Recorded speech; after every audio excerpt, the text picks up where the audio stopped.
guys, how's it going? Hope you're having a good day. What is it, Wednesday today? Already in the middle of the week. So another week going by super fast. I'm getting excited because I'm going to be going to Powell River pretty soon to see some friends and see my parents. So that's going to be super fun. Can't wait for that. So here I am at home, working from home. Just felt like doing some work from home. I went earlier today to check out a gym to go and work out at. I've been at one for a few days now. That's okay. I kind of like it. It's okay. So I thought I'd check out the old gym where I got my start at as a personal trainer. So I went and I checked that out. The last time I was there was about 15 years ago. Hasn't really changed very much. They have a ton of equipment. I'm pretty excited about that. And their monthly cost is actually quite good. So I'm thinking, yeah, I think I might jump back into that gym and start doing my workouts there. So yay, I get to be a gym member again. I haven't been a gym member in I don't know how long, because when I worked at gyms, I just got to work out for free. I didn't have to be a member or anything like that. So yeah, I'm going to be paying gym membership. So, hey, it's good to see you guys. Hey, Andy, how's it going? Carby. So, yeah, today's topic is about carb cycling. So, a friend of mine asked me if I would look into some stuff for her, and carb cycling is what I'm going to be talking about today. And you've probably heard of it. It's, it's been around for a little while. It's pretty popular in the bodybuilding world. It's actually quite a good way to burn fat while maintaining strength. So I thought I'd talk about that a little bit. Hi, Chantel. Thank you so much. So basically what it is you are going to vary your carb intake depending on your workouts. So on very heavy training days, you eat more carbs. On rest days, you eat very few carbs, if any. And on moderate days, you eat a moderate amount of carbs. So pretty simple. Can be a little bit tough to stick to, but pretty simple idea. So basically, here's what I read that they suggest you do on your heavy training day. So this is weight training. I'm not talking about like a crazy cardio day. I'm talking about actual weight training. So on a heavy weight training day, you would consume 2 to 2.5 grams of carbs per pound of body weight. That might not sound like a lot, but it's quite a bit. And when you actually try to consume that many carbs, you're going to be surprised at how much it actually is. On moderate training days, you consume 0.5 to 1, and on rest days, you consume 0 to 0.5 grams of carbs per pound of body weight. So already that might be raising some red flags for you, because you're going to have a day where you're eating like next to no carbs. So we know that's going to be tough. That's not going to be an easy day to get through. So you might be thinking right now, there's no way I would even bother trying. And if that's what you're thinking, that's fine. That's your choice for sure, because everybody's diet is going to be a little bit different, and what works for your friend or what works for your favorite trainer might not work for you. You need to try some stuff out and see what works for your body. So if you want to try this out, go for it, but keeping in mind there's going to be some days that are going to be a little bit tough to go through, because it is tough to get through a day without carbs. I know this from experience, but if you get the results you want and it's something that you enjoy and you're getting a big benefit out of it, it might be something that you want to look into and start doing. So what you want to do with this as well is you want to space your high carb days, at least 2 to 4 days amongst your low carb days. So the reason for this is that you want to consume your highest amount of carbs when your body is depleted of glycogen stores. So you don't want to already have some stored up carbs and then add to that even more carbs on a high carb day. So you want to kind of deplete your storage of carbs.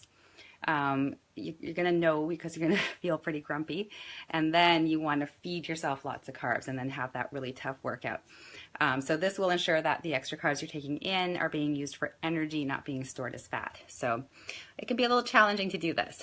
So let's talk about some pros of carb cycling. So what are some of the good things about it? It is actually a great way to improve your body composition because you'll only be taking in carbs when you need them, which means you'll take in your carbs, you'll use them for what they're meant to be used for, which is energy, rather than storing them as fat. So it is a really good way to, if you want to decrease your fat at the same time maintain your strength. And that can be a really tricky thing to do, to lose fat and maintain and even gain strength. That can be a really tough thing to do. So carb cycling is a good way to actually make that happen, which is why it's really popular in the bodybuilding community. For most people, carb cycling is also a great way to get out of a fat loss plateau. So if you've been losing weight, you've been losing fat, you're going along great, everything's feeling good, and all of a sudden you plateau. I think we've all been there. All of us who have tried to lose weight, we've gotten to that plateau, and it's so frustrating. Sometimes carb cycling can kind of get you over that plateau and get you back into that fat loss again. So it could be worth looking into, for short term, if nothing else. Psychologically, this way of dieting can be a bit easier to follow because it's really hard to eat super low carb all the time. For most people, they find that very, very challenging. So if you're mixing up low carb and non-carb days with high carb days, at least when you're really struggling and suffering and craving those carbs, at least you have that thought in your head, okay, my high carb day is coming up, so you have that thing to look forward to. So psychologically, it could be an easier way. If you're thinking about going low carb or non-carb, you might want to try carb cycling first just to see how that goes. So let's look at some of the cons of carb cycling. So it's a little bit time consuming because you have to track your macros. So your macros are your carbs, protein, and fat. And you have to track them if you're going to do this properly. You can't just wing it, because if you wing it, you're going to get it wrong. Guaranteed you're going to get it wrong. And more than likely what's going to happen is on the days where it's a high carb day, you're going to go a little crazy and binge on carbs rather than doing it in a controlled way. So you actually need to track them. Using a good app such as MyFitnessPal will help you. I use it. And I've been using it because of my training for my competition that's coming up. And it's time consuming. It really is. My coach gave me my macros, what they need to be. Right now, I'm not really having to restrict what I eat as long as they fit within my macros. And I can be sitting there for a good 10, 15, 20 minutes trying to make my macros work for that day. So it is time consuming. So keeping that in mind, and you really need to track it. Like I said, if you don't track it, you're more than likely going to get it really, really wrong. And it's just because you're going to be having these really strong cravings, and it's hard to not go overboard when you're having cravings, unless you have a plan to follow. Another con is you can develop an unhealthy relationship with food. So, if you're finding yourself on your low to no carb days, you're just daydreaming about those carbs, and you can't wait to get them. And then you have your high carb day, and then you go a little nuts, and you might eat a little too many. That can be a very unhealthy way of eating. So if you are prone to eating disorders, I would not recommend this type of dieting. I think it would be a little bit too triggering for some people. So keeping that in mind. So it can get to be a little bit of an unhealthy obsession, and that goes back to also tracking your macros all the time. Because I know myself right now, and I know it's short term because this is for my competition, but I am always thinking about macros. How much protein do I need? How do I get more protein without taking in more fat? And how many carbs can I have? And it is very obsessive. I'm making sure that I stay healthy with it by reminding myself that this is short term and it's something I'm just trying out. But if you're looking at a long-term way of dieting in a healthy way, this might not be the best.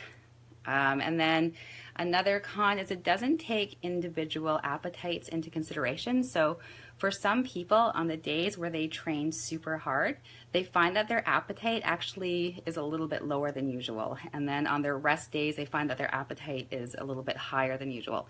I'm the complete opposite. When I train hard, I eat hard. I'm really hungry when I train hard. But if you're the type of person who, you don't have much of an appetite on the day that you train really hard, it's going to be hard to fit in the carbs you're supposed to take in. And if you're super hungry on your rest day when you're having to go no carbs, it's going to be a miserable day. So it doesn't take individual appetites into consideration. So keeping that in mind, know what works for you, know what your body does on your hard training days and on your rest days.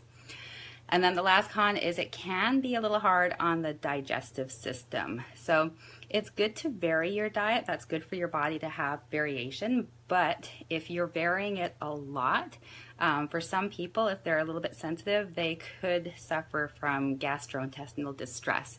So you could find on the days where you're having to take in a lot of carbs that you're feeling bloated and you just feel like crap.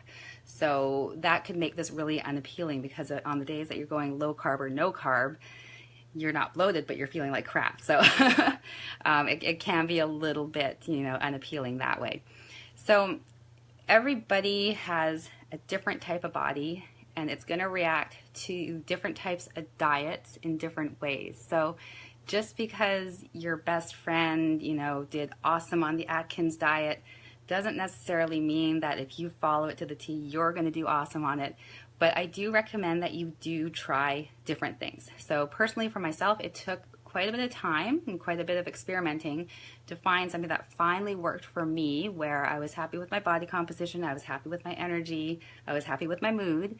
But it took a lot of trying things out and seeing what worked well for me.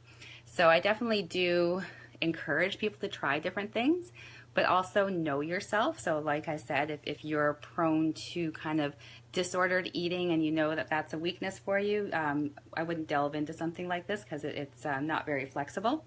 But if you're just kind of, you're at a plateau where you're not losing fat anymore and you want to try something to kind of get you over that plateau, this could be a good thing to try out.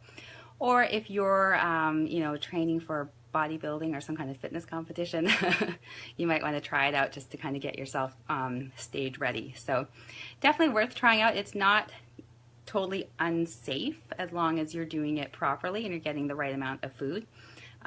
Talk to somebody if you're going to do it. If you don't know, exactly what and how much you should be eating, talk to somebody who can help you out. Don't just guess at it, because that can be a disaster. Or Google it. There's tons of information out there on Google. You can Google anything and it'll tell you what you need to know. So that's it for today. Hey Christine, how's it going? Hi Isabella, hi Melissa. So I got to go. I'm going to go back to the studio for the last class today. Today was a rest day for me, so I'm feeling a little bit antsy because I haven't gotten to work out, but rest days are important. That's where the magic happens. So keep that in mind, you guys. Rest days, when you're resting, that's when your body is getting stronger and you're getting the results that you want.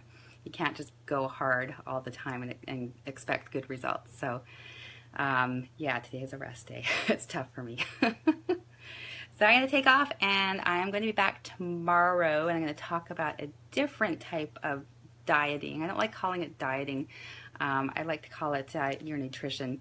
And that's another thing to keep in mind too. If you are thinking about changing your nutrition around, it has to be something that you can live with. Like, don't pick something that you're miserable with, because that's not going to last very long. You want something that you can live with and make it a long-term thing.